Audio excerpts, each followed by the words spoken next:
Hello and welcome to another edition of the Sunday Interview, your celebrity profile program, which brings you closer to the real stories of your favorite people told straight from their hearts. I'm Joke Lijadu. He started his career as a civil servant to rise into the position of the Deputy Director in the Nigerian Customs Service before calling it quits. But not many people know that he contested for the presidency in 1993, placing third after MKO Abiola and Babagana Kingibe in the Social Democratic Party primaries. He is the only surviving child of his parents, an experience he never wants his children to go through. If you are still wondering who my guest is, you will get to know after this break. Stay with us.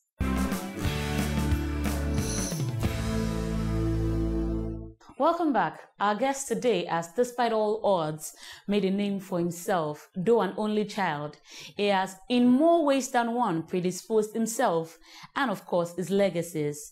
He is no other than former Vice President ALHAJI Atiku Abubakar. You're welcome to the show, sir. Thank you, Jacob. It's a pleasure to have you. Now, let me ask you, let me start like this. Far from what people know about Atiku being the businessman, being the politician, being the philanthropist, who really is ALHAJI Atiku Abubakar? Well, as you have introduced, I'm an only child, and I grew up as such from an extremely poor background. And I think throughout my childhood, it was a period of loneliness because no brother, no sister, no cousin, no nephew, both of my father's and mother's side. So it was quite a very lonely childhood. And up to a point in time when I started, having family of my own. And that is, I think, the aspect that people really need to reflect on. Yeah. Now, you said you come from a slightly poor background. Not slightly. A poor background. A really poor background. A really poor background. Yeah, I'm sure. I remember sometimes we used to have only one meal in a day.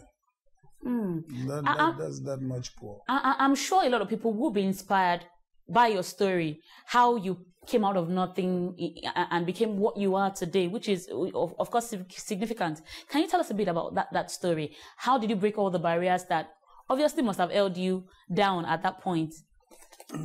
It's sheer determination and hard work. That's actually what brought me up. Sheer determination and hard work. Because as growing up as a child, I used to have a number of activities in a day. Early morning, I would fetch water for the family, then go to school, come back from school, then take the cattle for rearing, and then coming back, I have to fetch firewood, come back, and the cattle was not our own, but it was a wealthier neighbor's own, who would now, in exchange, give us some grains, milk, to feed for the family. So it was really out of very, very hard work, and then trekking 50 miles, to either visit my mother during holidays and then back. Really, it was a really period of hard work. Now, I know that your dad was in a way against the Western education and maybe didn't give you all the support you wanted. How did you manage? Not in a way. He was really outrightly against Western education. Against education. You see, when there were attempts to enroll me into school in Nigeria, he was vehemently against it. He smuggled me across to the neighboring country of Cameroon. He found that they were doing the same thing. Smuggled me back and left me with my grandmother. So it was when I was in hiding in my grandmother's room that I was brought out, by my uncle, my paternal uncle, elder brother to my mother, and then enrolled into school. And by the time I visited him when I was just in primary 2, he would not let me come back. And they had to deploy the local authority police to come get you. To come get me and him too, back to school. And then I was sent back to school. And then he was tried in the local court. And then he was convicted and sentenced to prison. or pay a fine of 10 shillings in those days. He didn't have the money, so my grandmother paid, and he went back to the village, and I never saw him until he died. How inspiring. Very bad. Now, despite all this, at 43, you grew to become the deputy director of the Nigerian Customs Service, an enviable position that I must say. Now, tell me how the journey, into the Customs Service went for you. How was the journey?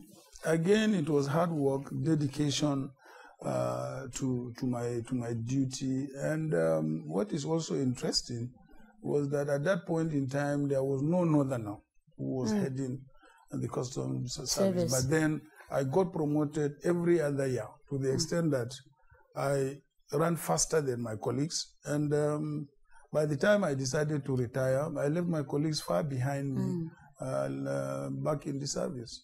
So it was again hard work, dedication. After you left the Customs Service, you decided to go into politics. Did you? No, business first. Business. In fact, even while in customs, I was venturing into one form of business or the other. Yeah, of course. That's why I didn't particularly say business, because it was part, it was almost pari passu with what you were doing. Yeah. But you went into full-fledged politics, just as you left the Customs Service. Did you always know that you were going to be a politician, or was it just something that came by a stroke of luck? I think at a stage when I was in the university, or in fact when I was in the School of Hygiene, that was when I began my political career as a student union activist. Okay. And then moved on to the university, and then continued with student union activism from my first year right through the end of my university days. In those days, most students get involved in politics either in their second year or third year when they would have. But in my own case, from the first year. That was at Ahmadu Bello University. Yes, and I got involved in student union activism until I left. And of course went into the civil service, and I knew it was a matter of time before I would go back to politics again. I'm sure a lot of people would like to know, do you cook? Do you wash? How much of a family man are you? What are some of the things that you do? At the early stage of my family life, I cooked, particularly when I attended courses abroad. I was cooking. I washed only my very, very personal, like my undies. Okay. My handkerchiefs. Yes, that I wash every morning till today. When I get into the bathroom, before I come out, I make sure I wash my hands. Yes, okay, good to know you. Okay, now if anybody wanted to wow you with some kind of special delicacy, what would that delicacy be? My delicacy is mostly fish, chicken. So fish pepper soup, chicken pepper soup would wow you. Yeah. Okay, that's good. Now let's talk about, all Nigerian men, or most Nigerian men are, football fans. Do you love football? Yes, I love football quite all right, because I also played football in school. I was in the school team, and then also the hockey team of the school. I played both football and hockey. So do you have a favorite international club that you support? I have been an Arsenal fan for more than 20 years now. So, I'm sure you want to give some Man U fans some, you support them in a way too. Well, if Arsenal loses, then I support either Man U or Chelsea. Oh, okay, that's good. Now, what do you do for leisure? Say you want to relax. How do you relax? What are some of the things you do? I read. I do quite a lot of reading, and particularly articles on politics, law, economy. I read them quite a lot. International affairs. Now, you have a lot of children. Are you encouraging any of them to go into politics, or are you, taking steps to ensure that they don't even, they stay clear of Nigerian politics?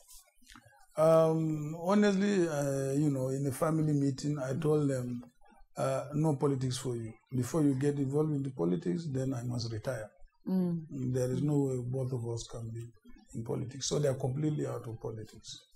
Now, the American State University, which you own in Yola, is kind of like a give back, having students get an opportunity to, with an international standard of learning, which, we don't have just, at our beck and call here in Nigeria. What inspired, this investment in education for you? It did not start with just the university. It started more than 20 years ago. With precisely, I think about 25 years ago, with a nursery school. From nursery, we went to secondary education. So when we go to the secondary education, we now started thinking of a university. And then it was at that point in time I decided, okay, what kind of university?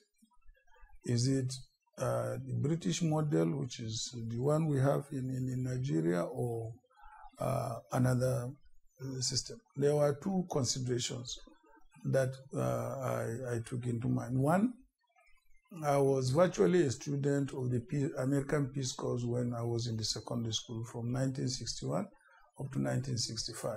Of course, the Peace Corps scheme actually stopped around 1963 or so. Okay.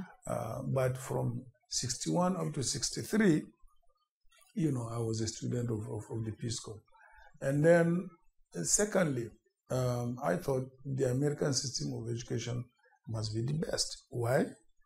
If America today is the most advanced country in the world technologically, is the fast economy in the world today, then there must be something good about their system of education. Mm-hmm. And all development is based on human development, that is education. Yeah.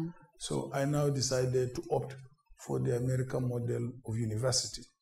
After that, then I now decided that the entire educational system, and then I went back to the secondary school. I also converted it into the nursery and the primary. And the nursery and the primary. So today, from kindergarten to university. Up to university. So you can do your master's, you can do your PhD. Postgraduate and every other thing. And then also decide to teach there and retire there.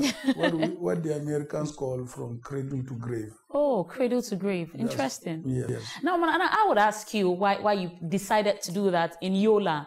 Every other person would have thought, Abuja would, is more central. And of course, it's in the midst of where the money is. And of course, Lagos has more people and has the population. Why did you choose Yola?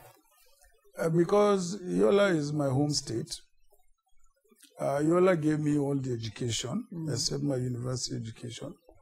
And I also felt that starting such a university in Yola will also impact on the immediate community. Universities, worldwide tend to impact economically, socially on their immediate environment. And that is why during one of the Founders Day, I charged the university to be a development university. Okay. Meaning that it is a university that is established to have a direct impact on its immediate environment and also the country at large. So as of today, we are the only development university in Africa. And that's why we are involved in so many community projects, in and around Yola. Now, I'm about to ask you a very funny question now. Africans always say, if a man does not smoke, he will drink. And if he doesn't drink, he will womanize. Which of the three do you do? I don't smoke. I don't drink. I've stopped womanizing. All right, you have it there. He doesn't smoke, he doesn't drink, and he has stopped womanizing. Okay, now, would you describe yourself as a romantic person? Would you say, your wives will know better, but would you say that you have a bit of romance in you? Yes, I believe I have, because I don't get shy kissing them in public, hugging them, patting them. So I believe that is romantic enough. Okay. Your dream to become the president of Nigeria has been ongoing for a while, and you seem, very dogged in this pursuit. What is the inspiration behind this doggedness? The inspiration behind this doggedness is the desire and commitment to give back to what Nigeria has done for me. Nigeria has done wonderfully well for me. You know, imagine me from such a family going through what I went through. I had free education from primary up to university level. At the university, even in fact at the primary, I was being given pocket money on a weekly basis. And sometimes this pocket money, I used it to look after my family up to the university. And then after finishing university, I did not have to apply for a job. You know, they just came and interviewed us and they said, come to Lagos and work. I mean, I don't see this happening today. So Nigeria has invested a lot in you. So much, so much. And it is this desire to give back to Nigeria, one, and also the desire to make sure that I contribute to future generations of Nigerians. We've been speaking with former Vice President of Nigeria and presidential aspirant, ALHAJI Atiku Abubakar, and he's been revealing some hidden truths about himself, more revealing facts after this break.